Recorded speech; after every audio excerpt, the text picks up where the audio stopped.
ముఖ్యమంత్రి జగన్మోహన్ రెడ్డి బీసీ కార్పొరేషన్లు పెట్టి ఈ బీసీ కార్పొరేషన్ ద్వారా ఒక్క రూపాయైనా లోన్లు గానీ అమౌంట్ గానీ ఇచ్చాడా? ఒక్కరికి ఇవ్వలేదు. బీసీ కార్పొరేషన్ నామ మాత్రానికే పెట్టిండు గానీ ఒక్కరికి లబ్ధి చేకూరలేదు బీసీలకు. అదే తెలుగుదేశం ప్రభుత్వంలో బీసీలకు గానీ మైనారిటీలకు గానీ వాళ్ళకు లోన్లు ఇచ్చి తోడ్పడుతున్నారు. ఈ ప్రభుత్వం వచ్చినప్పటి నుంచి బీసీలకు పెద్ద అన్యాయం జరిగింది. ఒక మైనారిటీకి గానీ బీసీలకు గానీ ఎస్సీ ఎస్టీలకు గానీ అందరికీ అన్యాయమే జరిగింది కానీ న్యాయం ఒక్కరికి జరగలేదు. స్థానిక సంస్థ ఎన్నికలు అంటే సర్పంచులు, ఎంపీటీసీలు, జెడ్పీటీసీలు ఎన్నికలు రిజర్వేషన్ లో వైసీపీ ప్రభుత్వం 34 నుంచి 24% తగ్గించింది. దాదాపు 20,000 మందికి పదవులు రాకుండా రాజకీయంగా ఎదగనీయకుండా చేసింది. దీనిపై నీ అభిప్రాయం?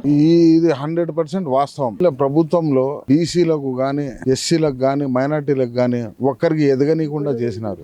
ఇదే మన పంచాయతీలోనే, మన పుల్లూరు పంచాయతీలోనే చాలా చోట్ల రాష్ట్రం అంతటా బీసీలకు నామినేషన్ ఫారాలు కానీ దౌర్జన్యంగా చించి కొట్టి బలవంతంగా కొట్టి రానికుండా నామినేషన్ దాఖలు చేయనికుండానే చేసినారు. మళ్ళా వారిపైనే అక్రమ కేసులు బనాయించి అన్యాయానికి పాల్పడినారు. బీసీలకు ముఖ్యంగా తెలుగుదేశం ప్రభుత్వంలోనే న్యాయం జరుగుతుంది. బీసీలకు కానీ మైనార్టీలకు కానీ ఎస్సీ ఎస్టీలకు కానీ అందరికీ న్యాయం జరుగుతుంది తెలుగుదేశం ప్రభుత్వం వస్తే. బీసీ విద్యార్థులకు గతంలో చంద్రబాబు నాయుడు ఫీజు రిప్లేస్మెంట్ ఇస్తా అన్నాడు, దేశ విదేశాలు చదివిస్తా అన్నాడు. ఇప్పుడు జగన్మోహన్ రెడ్డి ఏమైనా చదివించాడా బీసీలకు? ఒక్కరికి బీసీలకు విదేశీ విద్య కానీ ఫీజు రియంబర్స్మెంట్ కానీ ఒక్కరికి జరగలేదు. అసలు అమ్మఒడి అనేది 15,000 అని చెప్పి సంవత్సరానికి 1,000 రూపాయలు తగ్గించుకుంటా వస్తాడు. దాంట్లో ఒక సంవత్సరం అసలే ఎగరగొట్టిండు. ఈ 5 ఏళ్ళకి గాను 3 ఏళ్ళే వచ్చింది అమ్మఒడి కానీ. ఒకసారి 15,000, ఒకసారి 14,000, ఒకసారి 13,000 ఈ రకంగా.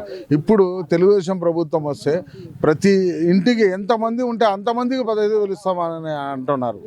అందుకోసం తెలుగుదేశం ప్రభుత్వం వస్తే బీసీలకు అన్ని వర్గాలకు న్యాయం జరుగుతుంది. ముఖ్యమంత్రి జగన్మోహన్ రెడ్డి నేను బీసీల వెన్నుముక, నాకు బీసీ కార్పొరేషన్ పెట్టి బీసీలు అందరూ చైర్మన్ చేసి అంటున్నాడు. బీసీ కులాలకు ఒక్క రూపాయి అన్న ఆయన ఏమైనా ఇచ్చి మేలు చేశాడంటావా? ఏం లేదండి, చెప్పడానికి ఏమో ఆ రోజు ఎలక్షన్ అప్పుడు వచ్చేసి బీసీలే నా వెన్నెముక, వీళ్ళలో ఉండే ప్రతి కులానికి కార్పొరేషన్ పెడతానని చెప్పారు. ప్రతి దాంట్లో కార్పొరేషన్ పెట్టాడు కానీ ఒక ఆఫీస్ లేదు, ఒక కుర్చీ లేదు, ఒక నాయకుడు లేడు. ఒక పైసా, ఒక రూపాయి ఏదైనా ఉంటేనే దానికి ఏదైనా కమిటీ ఉండేది అన్నమాట. కార్పొరేషన్ ఒక్క రూపాయి కూడా లేకుండా మొత్తం అతను బటన్ నొక్కడానికి వాడు వేసుకున్నాడు. గతంలో చంద్రబాబు నాయుడు ప్రతి దాంట్లో కార్పొరేషన్ పెట్టేసి వాళ్ళు ఏ పనులు చేస్తారో ఏ కులాల వాళ్ళకు తగ్గ సామాన్లు ఇచ్చి వాళ్ళకి సబ్సిడీ ఇచ్చి, ఇప్పుడు ఎగ్జాంపుల్ 2 లక్షలు ఇస్తే కన్నా 1,50,000 సబ్సిడీ పోయి మనం 50,000 ఇబ్బంది లేకుండా కట్టుకొని అభివృద్ధి చెందేవాళ్ళం అన్నమాట బీసీలు అందరూ.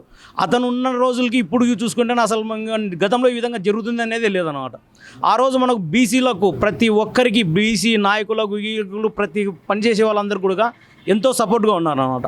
బ్యాక్ బోన్ అని చెప్పుకోవాలంటే చంద్రబాబు నాయుడు చెప్పుకోవాలి కానీ ఇప్పుడు చెప్పే జగన్మోహన్ రెడ్డి ఇది వాస్తవం కాదు. ఈరోజు మనకు ఏ ఒక్క కులంలో అయినా బీసీలలో ఒక కులమైనా కానీ ఏదైనా సమస్య వచ్చిందని మాట్లాడాలన్నా భయం వేస్తుంది అన్నమాట. ఏదనంటే మన సమస్య చెప్పుకోవడానికి పోయినా కూడా కేసులు అరెస్టులు చేయడము చేస్తున్నారు. అందుకోసం ఎక్కడెక్కడ సైలెంట్ అయిపోతున్నాడు తప్ప ఎవరు కూడా అభివృద్ధి చెందుతాము, మన బాధ ఇది అని చెప్పుకోవడానికి కూడా ఛాన్స్ లేదన్నమాట. ఎవరో ఒకరు ఇద్దరు వచ్చి ముందుకు వచ్చి మా బీసీలోకి ఈ విధంగా అన్యాయం జరుగుతుందని చెప్పేస్తే వాళ్ళ మీద కొట్టడాలు, దౌర్జన్యం చేయడాలు, చంపడాలు. ఎగ్జాంపుల్ ప్రొద్దుటూరులో అతను వెంకట సుబ్బయ్య గారిని వాళ్ళని చంపేయడం జరిగింది. నాయకులు ఉండి కూడా ఇంతవరకు అతనికి ఎవరు ఏం చేశారని కూడా బయటపెట్టలేదు. ఇంకా అలాంటిది ఒకటి చూసిన తర్వాత ఎవరైనా బీసీ వాళ్ళు పైకి వచ్చి మాకు ఇది సమస్య అని చెప్పలేకున్నారు. ఇది భయంలో మామూలు భయం కాదు, మన ఇంట్లో మనం ఉండాలన్నా కూడా భయం అంత జరిగిపోతుంది ఇప్పుడు జగన్ రెడ్డి గవర్నమెంట్లో. ఏ కులములైనా కూడా బీసీ వాళ్ళకు ఒక పరికరము కానీ ఒక పనిముట్లు కానీ ఏదన్నా వచ్చి మనం చేసుకోవడానికి అభివృద్ధి చేసేదానికి ఎటువంటిది లేనే లేదు. మనము ఇప్పుడు ఇక్కడైతే కన్నా లోకల్లో మైదుకూరులో మనం బీసీ కులం కానీ మనము అభివృద్ధి చెందాలంటే, మైదుకూరు అభివృద్ధి చెందాలంటే పుట్టా సుధాకర్ యాదవ్ను గెలిపించుకోవాలి. బీసీ కులం అభివృద్ధి చెందాలంటే పైన చంద్రబాబు నాయుడు గారిని గెలిపించుకోవాలి. ఇదే మనం చేయాల్సిన తక్షణ కర్తవ్యం. మనం అలా కాకుండా వాళ్ళు చెప్పారు వీళ్ళు చెప్పారని కన్నా ఇది చేయకపోతే కన్నా బీసీ కులాలు చెప్పుకోవడానికే తప్ప ఎక్కడే కానీ కనిపించరు. మనకు స్థానిక సంస్థలు వచ్చేదే బీసీ కులాలు వాళ్ళకు రాజాధికారంలో చేర్పించడం కోసం. చంద్రబాబు నాయుడు గారు ఉండే టైంలో ఎక్కువ పర్సెంటేజ్ బీసీ వాళ్ళకి ఇచ్చేవారు. మన జగన్మోహన్ రెడ్డి వచ్చిన తర్వాత నామినేషన్ కూడా వేసేదానికి కూడా పోనివ్వకుండా వాళ్ళని కొట్టి వాళ్ళ దగ్గర ఉండే పేపర్లు చించుకొని వాళ్ళని ఎవరిని కూడా నామినేషన్ వేయకుండా వాళ్ళ అధికారం వాళ్ళ కాళ్ళ కింద ఉండే వాళ్ళని మాత్రమే నాయకులు చేసేసి ఏకగ్రీవాలు చేసుకున్నారు. ముఖ్యమంత్రి జగన్మోహన్ రెడ్డి మాది బీసీల వెన్నుముక, నేను బీసీల ప్రభుత్వం మాది అంటున్నాడు. ఒక బీసీగా ఈ ప్రభుత్వం నీకు ఎలాంటి మేలు జరిగిందన్నా? బీసీలకు ఈ ప్రభుత్వంలో ఎటువంటి మేలు అనేది జరగడం లేదు. ఇప్పుడు ఇంతకుముందు చంద్రబాబు ఉన్నప్పుడు రంజాన్ తోఫా అని ముస్లిం మైనార్టీలకు, ఇప్పుడు ఈ రంజాన్ నెల వచ్చింది కాబట్టి ఈ సందర్భంగా నేను గుర్తు చేస్తున్నాను, ముస్లిం మైనార్టీలకు రంజాన్ తోఫా అని చంద్రబాబు నాయుడు ఉన్నప్పుడు రంజాన్ తోఫా ఇచ్చేవాళ్ళు. ఇప్పుడు ఆ రంజాన్ తోఫా అనేది గత 5 సంవత్సరాల నుంచి లేదు. అదేవిధంగా బీసీ అయినటువంటి మన మైనార్టీ నాయకులు అమ్జద్ బాషా గారు, కడప ఎమ్మెల్యే ఎవరైతే ఉన్నారో, ఆయనకు డిప్యూటీ సీఎం పదవి కూడా వచ్చింది. సో ఆయనకు కూతవేటు దూరంలో ఉన్నటువంటి ఈ చెన్నూరు దగ్గర ఏదైతే ఉందో హజ్ హౌసు, ఈ హజ్ హౌసు గత 4.5 సంవత్సరాలుగా ఒక బందల దొడ్డిలాగా తయారైంది, కంప చెట్లన్నీ మొలిచి. ఆయన అదే దారిన వస్తూ వెళ్తూ ఉంటారు అనమాట. ఆయనకు ఏ రోజు ఆయన కళ్ళ కాదు ఈ హజ్ హౌస్ కనబడిన దాఖలాలు అయితే నాకైతే కనబడడం లేదు. ఆయన ఇప్పటికైనా ఇప్పుడు ఏం చేసేది ఏం లేదు, అయిపోయింది. రాబోయే ఎలక్షన్లలో ఆయన మూటాముల్లా సర్దుకొని వెళ్ళిపోవడమే.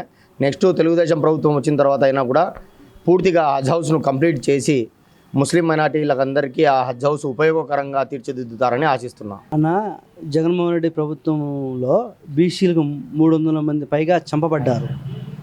ఎంతోమందిని దాడి చేయించాడు, ఎంతోమంది పైన అక్రమ కేసులు పెట్టాడు.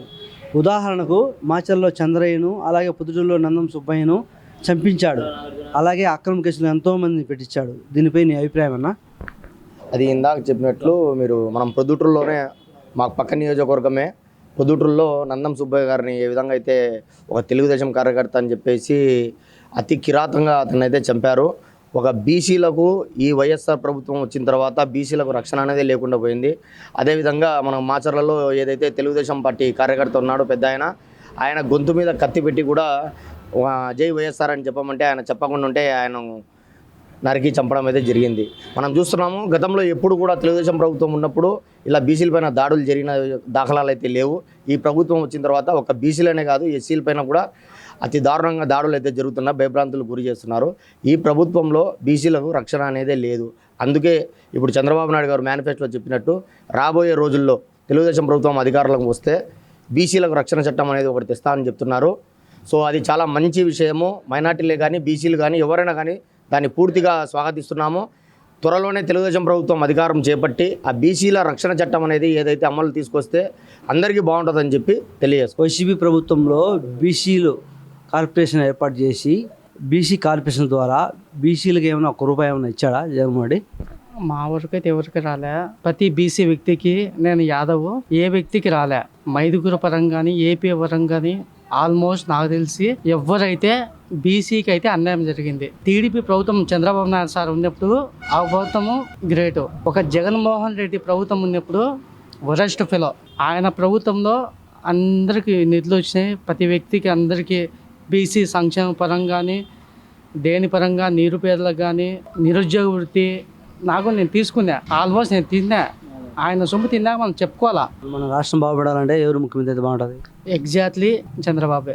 మన ఏపీ బాగుపడాలంటే, డెవలప్ కావాలంటే ఒక చంద్రబాబు వల్లే. ఈ జగన్ మళ్ళీ సెకండ్ టైం రిపీట్ అయితే ఏపీ ఉండదు ఇంకా ఆల్మోస్ట్ వెళ్ళిపోతుంది అంతా. ఇంకా ఎక్కడికో హైదరాబాద్కు అట్లా ఇట్లా వెళ్ళిపోవాల్సిందే. చంద్రబాబు ఒక నమ్మకం, ఎందుకంటే ఆయన మైండ్ మెచ్యూరిటీ కానీ ఒక సెన్సిఫుల్ ఆయన అయితేనే డెవలప్ చేసే ఒక గుణం. జగన్ కాదు. జగన్ ఆల్మోస్ట్ అంతా దోపిడీ రాజ్యమే.